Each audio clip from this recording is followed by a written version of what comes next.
The Boston Red Sox wasted no time giving John Farrell the axe, so we thought we'd talk to this gentleman right here, former pitcher from the Boston Red Sox, Brian Rose. You remember him when he was pitching? Take a look at this. Warming up for the Red Sox, today's starting pitcher, number 19, Brian Rose.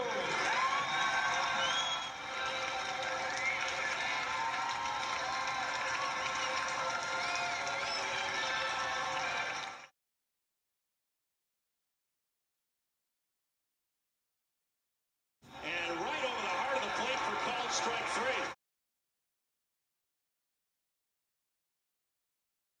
All right, so we're here to talk to Brian about John Farrell, but before we do that, every once in a while you take a look at an old clip like that.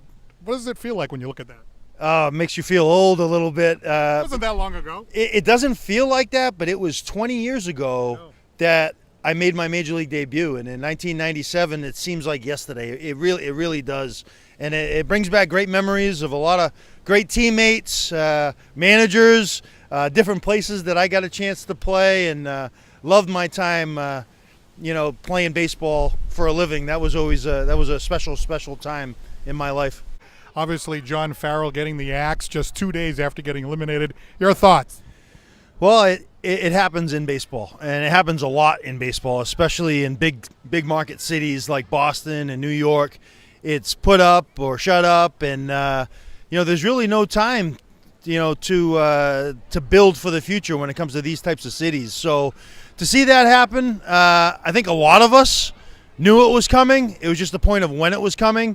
Especially when you bring in a brand new general manager, a couple of years ago, he's going to want to surround himself with his own guys. And, I think it was a good run. I think he did a decent job. But like you said, it's time for a change. And I think that's what we're seeing as fans right now.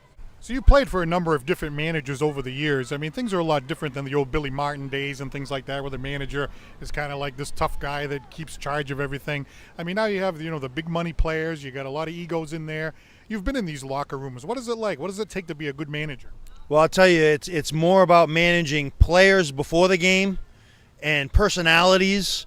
And then when the game comes, it's managing situations, 162 regular season games, playoffs. So there are a lot of situations that can happen where fans are scratching their heads on why he did that or why he did this.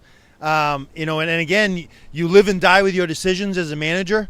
And it's really the players that make you look good at the end of the day. And when the players aren't performing, things have to change. Have you had managers that were players' managers and other managers that kind of weren't? Absolutely. I mean, you had guys that I went to the field every day wanting to play for, wanting to die for. And then there's other guys that you go to and you don't really like that person, or you don't like the way he goes about his business, and maybe you don't go after it the way you would. Like, I would hate to see Jimmy Williams lose his job. I would do anything that I could do to win to help him, because he helped me tremendously. And then there's other guys that they're just there to do your job, and you're there to do your job as well. I don't know what that locker room was like. You just hear from the rumors and what it was like in the locker room. It was a big change from Bobby V, and now it's you're looking to somebody new. All right, real quick. Newspapers are making a big deal about this thing with David Price. There was an argument. David Price said something to Dennis Eckersley, the NESN announcer. Maybe he didn't back the organization because they wanted him to apologize to Eckersley.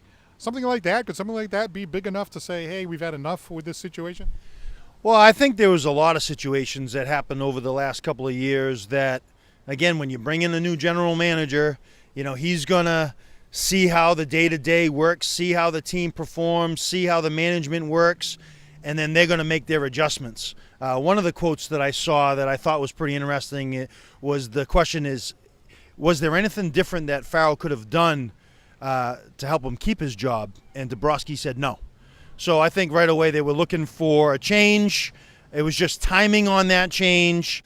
Whatever happened during the season, it all gets compiled on a notepad, and pros and cons and this and that, and it's all about how you run your ship. And maybe they weren't too happy with the way that situation went. I know a lot of people weren't.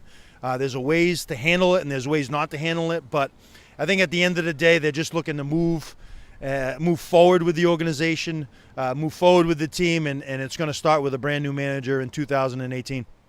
Great to talk to you. Thank you very much for joining Good us. to see you too, Paul. Thank you. Always a pleasure. All right. Thanks.